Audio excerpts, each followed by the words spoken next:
के बाद पांचवा जगह सोने में दे दिया माता। लेकिन हर सोना नहीं, जो अधर्म का होगा, अन्याय का होगा, पाप का होगा, दुष्कर्म का होगा, उसमें तुम्हारा वास। और कथा कहती कि महाराज परीक्षित जो मुकुट पहना था उसी में कलयुग बैठ गया।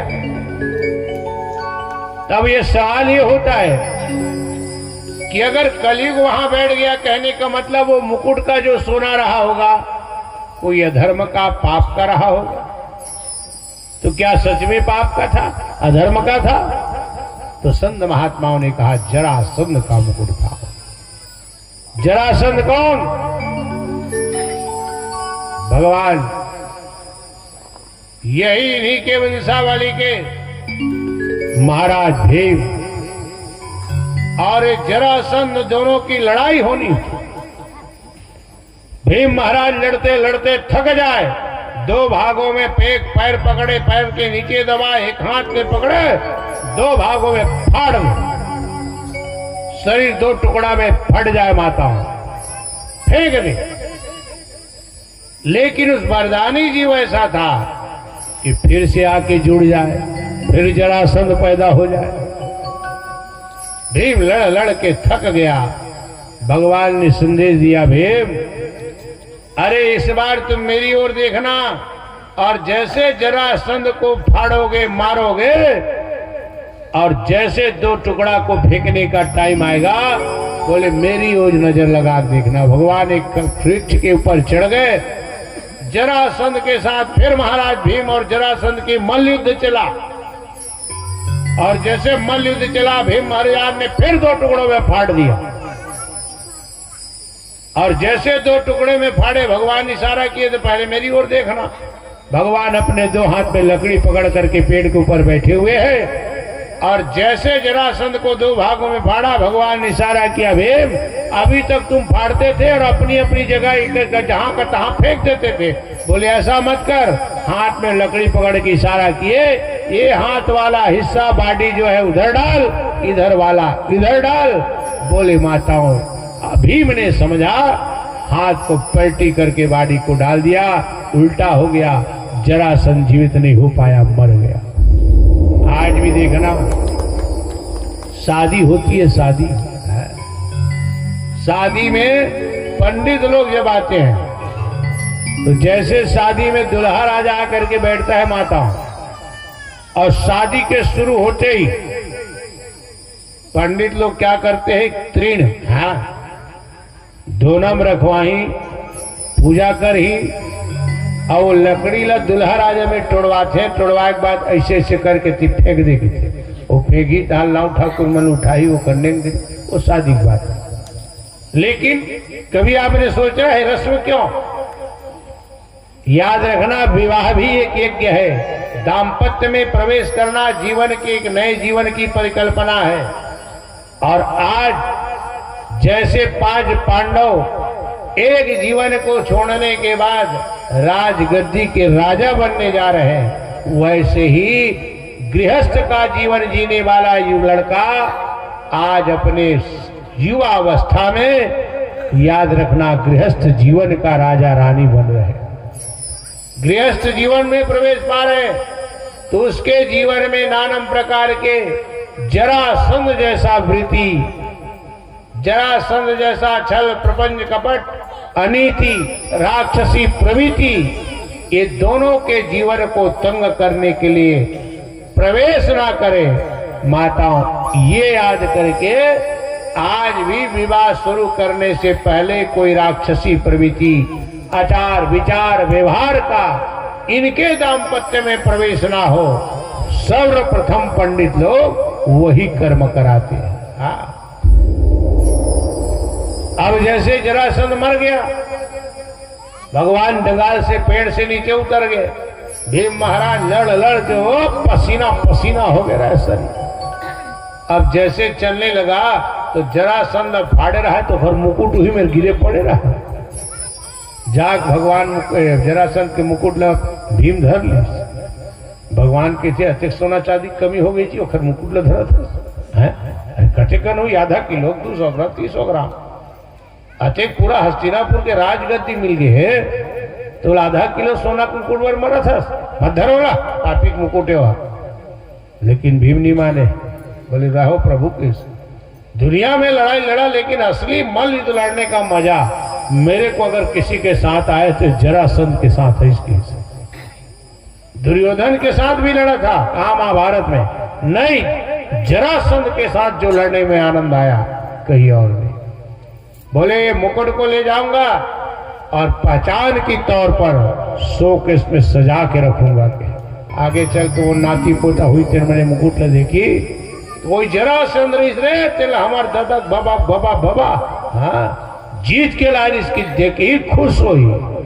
जैसे कहीं कुछ जीत में तो सील्डर नहीं मिलते हो, आजकल सील्डर बना दो। बोले वो जमाना उसने ला के उसको रख लिया था माता, और वही अधर्मी पापी का जैसे मृगिया कर रहे थे कौन महाराज परीक्षित, सोचा मेरे पूर्वजों का जीता हुआ मुकुट है, अपने मुकुट को निकाल दिया, जरासंध के मुकुट को पहन लिया था। अधर्म पाप का मुकुट था माता, कलयुग आज सिर में बैठ गया। कभी कभार बेटा के जीवन में माताओं माँ बाप का सत्कर्म भी साथ देता है। बाढ़ई पुत्र पिता के धर्मा, माँ बाप के सत्कर्म से बेटे को ज्ञान यश कीर्ति भी मिलती है। तो कभी पूर्वजों का किया हुआ पाप भी उसके जीवन में बर्बादी के कगार पर ले जाता है। इसलिए जीवन में हमेशा पूर्वजों का किया हुआ वो कर्म आपके जीवन की बर्बादी का मार्ग मत मिले। इसलिए हमारी परंपरा में अच्छा मृतक कर्म करो, अच्छा उसका हो सके दसगात्र इत्यादि का कर्म करो, पिंडदान करो। ये क्यों है? क्योंकि वो पूर्वजों का किया हुआ कर्म कहीं आपके जीवन में कहीं पितृ दोष मातृ दोष के परिमात बन करके जीवन बर्बाद ना करो। आज यही जरासंध का मुकुट था। फिर आगे मृगिया के लिए चला। अब मुकुट में कलयुग बैठा है? अब मुकुट यानी मस्तिष्क मान के चाहिए, और जेकर मुड़िच में कलयुग है तेखर अब का भरोसा है। चला है, थोड़ा देर की बाद प्यास लगी। राजा परीक्षित घोड़े के ऊपर सवार है, सोचा चलो कहीं पानी पी लो। फिर आगे गया तो क्या देख रहा है, वही भरी जंगल के बीच एक छोटी सी झोपड़ी दिखाई पड़ रही, आश्रम दिखाई पड़ रहा। चले गए और आश्रम में जाकर के खड़े हो गए, जलवाना है। बोले प्यासा हो महाराज, मुझे पानी दे दो, पानी दे दो, पानी दे दो। एक साधु आंख बंद करके माला जप रहा है माता। बार बार परीक्षित चिल्लाया, लेकिन वो साधु न आवा भगत किया, न स्वागत सत्कार किया, न पानी दिया। जीव प्यासा है परीक्षित, कलयुग ऊपर बैठा है, मति को भ्रष्ट होने में टाइम नहीं लगा। और जैसे बाहर निकला देखा सामने दरवाजे पर मरा हुआ सर्प पड़ा है। गुस्से से आग बबला हो। बोले एक साधारण साधु फकीर, मैं उसके दरवाजे पर आकर के पानी मांग रहा हूं, मुझे पानी नहीं दे रहा है, और भी हस्तिनापुर के सम्राट को। गुस्से के मारे आग बबला हुआ, बाड़ों के नोक से उठाया, ले जाकर के साधु के गले में डाल दिया। साधु ने पानी क्यों नहीं दिया माताओं? अभिमान से ना, क्योंकि साधु जो है माताओं समिक नाम का ऋषि है, माला जाप कर रहा था। और नियम क्या कहता है माताओं? प्यासा हूं पानी दो महाराज, बोल रहा है कान में सुनाई दे रही है। लेकिन उसका धर्म कहता है कि अगर संध्या बंदन तपस्या कर रहे हो तो बीच में उसको छोड़ा नहीं जाता। जैसे माला है, देखना माला में 108 के बीच में एक बड़ी माला रहती, और जैसे माला का जाप कर रहे हो मेरी माताओं, मान ले 108 में 50-60 ठन जपे है, 40-50 ठन बाचे, और ऐसी कोई आके चिल्ला दिया, आप उससे बात कर लिए, बोल दिए, तो क्या होगा? वो ये 50-60 माला जपे हो आपका बेकार हो जाए। अगर बोल दिए, किसी वार्तालाप कर लिए, तो मान के चलो अगर फिर से माला जपना बैठोगे तो आपको फिर से एक से शुरू करना पड़ेगा। इसलिए नियम है, माला एक बार शुरू कर लिए तो जब तक के पूर्ण हो उसके बीच में रोका नहीं जाता। ये नियम है। जैसे रामायण पढ़ते हो आप, रामायण में देखना दोहा है, छंद है, सरोठा है, चौपाई है? लेकिन कभी भी रामायण पढ़ने वाले जानते हैं कि रामायण चाहे कितना भी पढ़ लो, कभी भी पढ़ लो, लेकिन रामायण का विश्राम कभी भी चौपाई में नहीं होता। कोई ना कोई दोहा आएगा तब जाकर के रामायण का विश्राम होता है। अब ये तो साधु है, हमारे आपके जैसे गृहस्थी होता तो बात अलग है।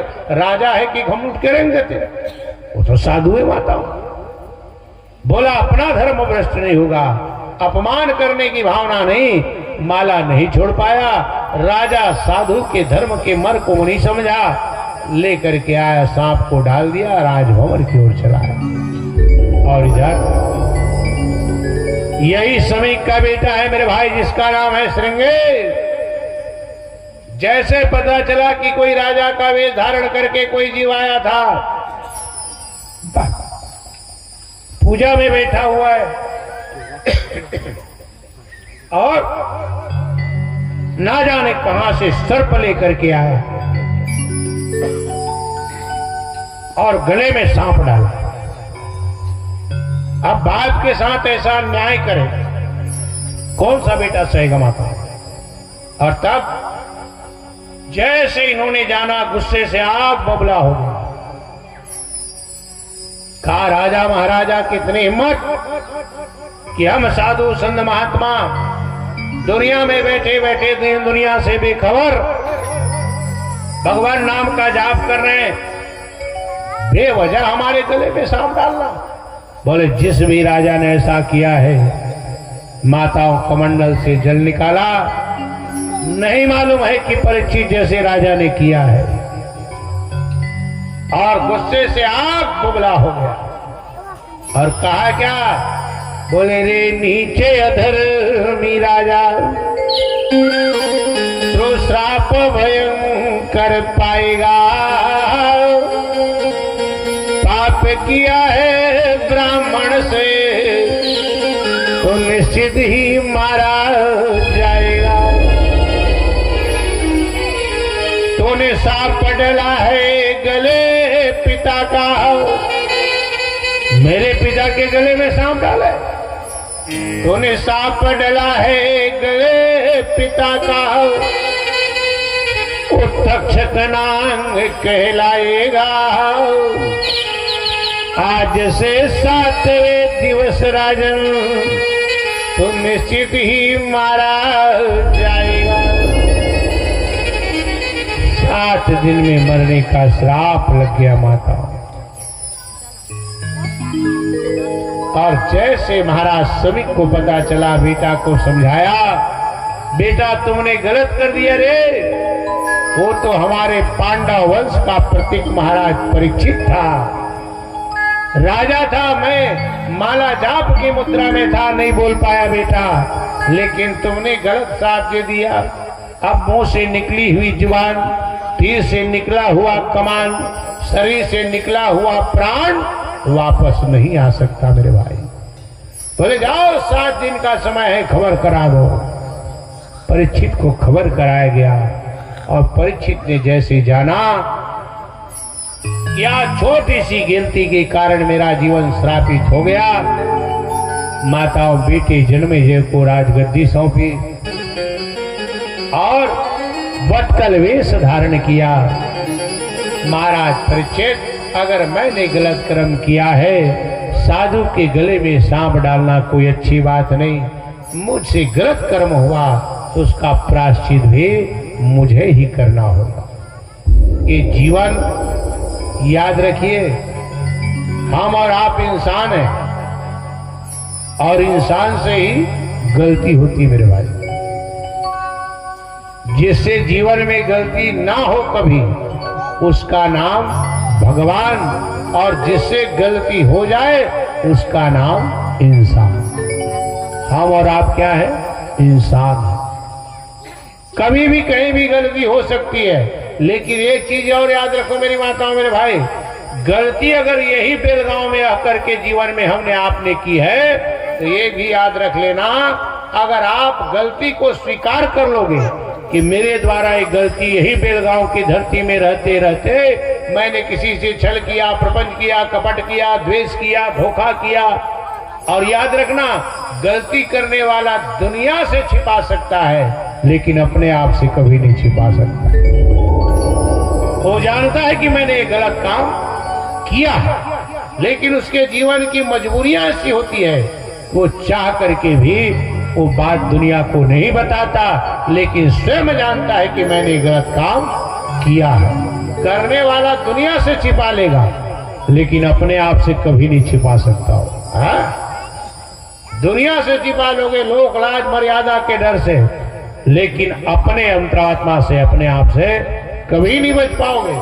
हाँ जानता है, लेकिन मेरा कहने का मतलब ये भागवत का संदेश कि अगर यही बेलगांव में रह करके हमने आपने गलती की है तो याद रखना गलती का प्रायश्चित भी यही बेलगांव में, यही मानव के शरीर में यही हो जाएगा।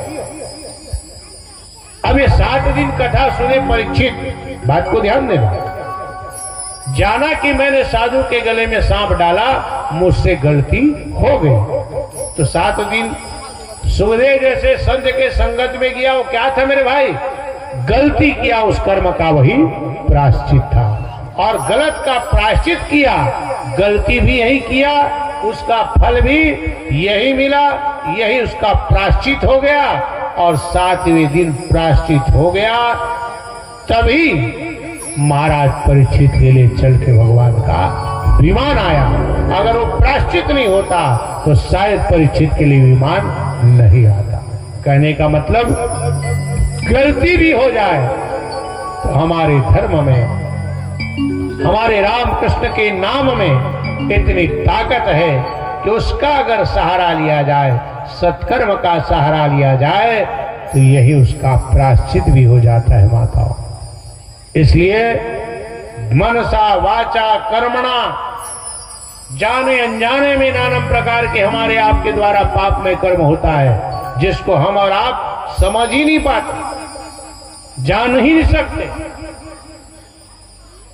अगर ऐसे कर्मों का प्रायश्चित, बोले यही कथा, सत्संग, सत्कर्म, दान हमारे हाथ से इसी जीवन इसी बेलगांव में हो जाए तो अनजाने अनजाने में मनसा वाचा कर्मणा कोई पाप हुआ है मेरी माताओं मेरे भाई, तो उसका परीक्षित की तरह यही धरती में, यही गांव में उसका प्रायश्चित हो जाता है।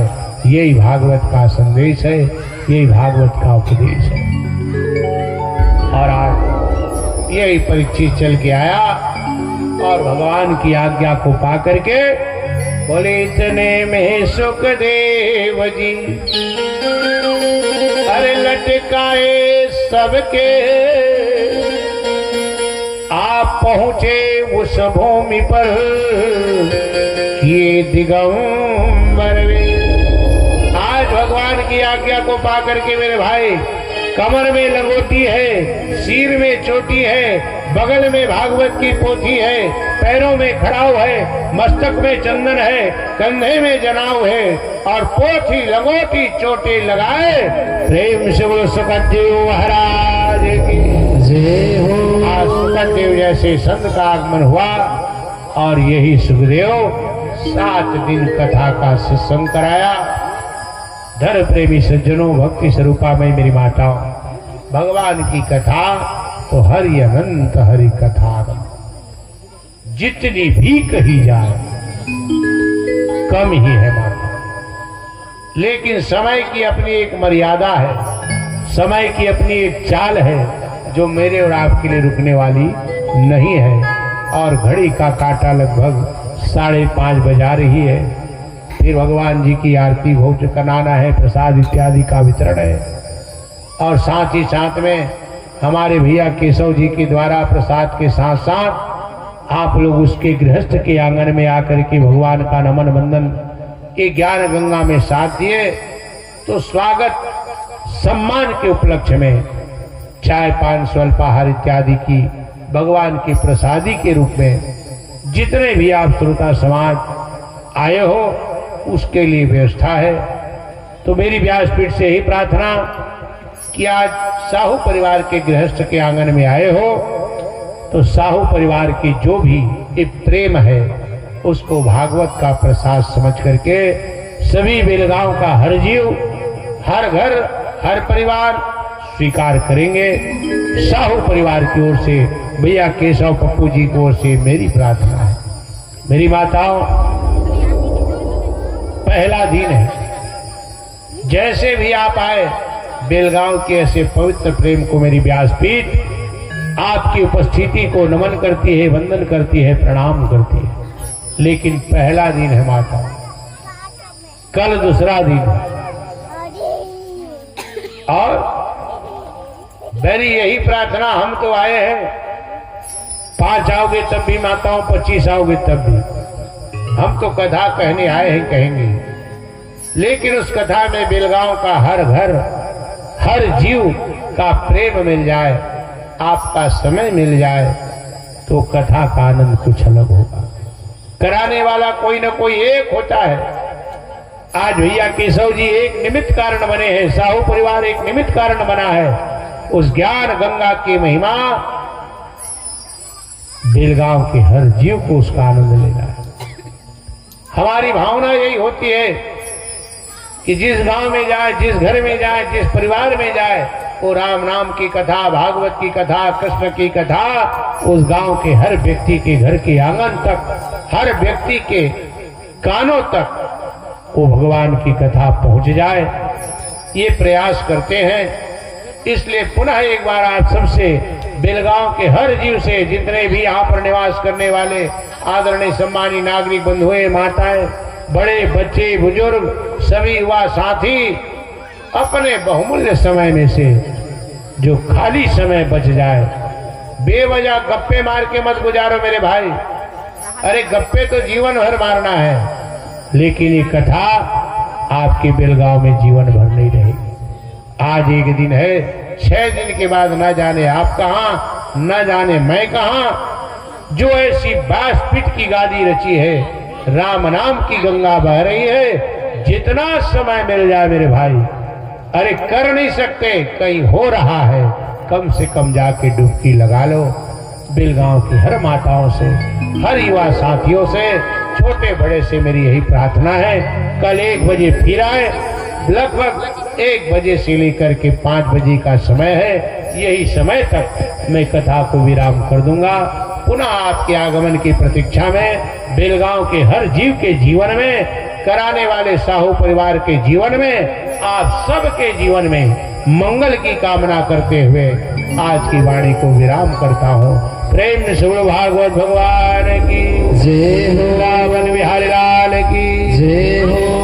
आइए आप लोग भजन के माध्यम से कीर्तन का आनंद लें।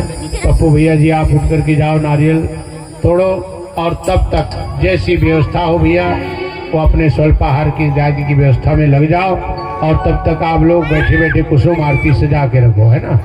चलो, भोली वृंदावन बिहारी लाल की जय हो। आइए सुखदेव जी को प्रणाम करें। श्री राम हरि की कथा सुनाने वाले, प्रभु की कथा सुनाने वाले, तुमको लाखों प्रणाम, तुमको लाखों प्रणाम। प्रभु की कथा सुनाने वाले, तुमको लाखों प्रणाम, तुमको लाखों प्रणाम। प्रभु की कथा सुनाने वाले, तुमको लाखों प्रणाम, तुमको लाखों प्रणाम। हरि की कथा सुनाने वाले, प्रभु की कथा सुनाने वाले, तुमको लाखों प्रणाम, तुमको लाखों प्रणाम। गुरुदेव महाराज की जय हो।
भगवान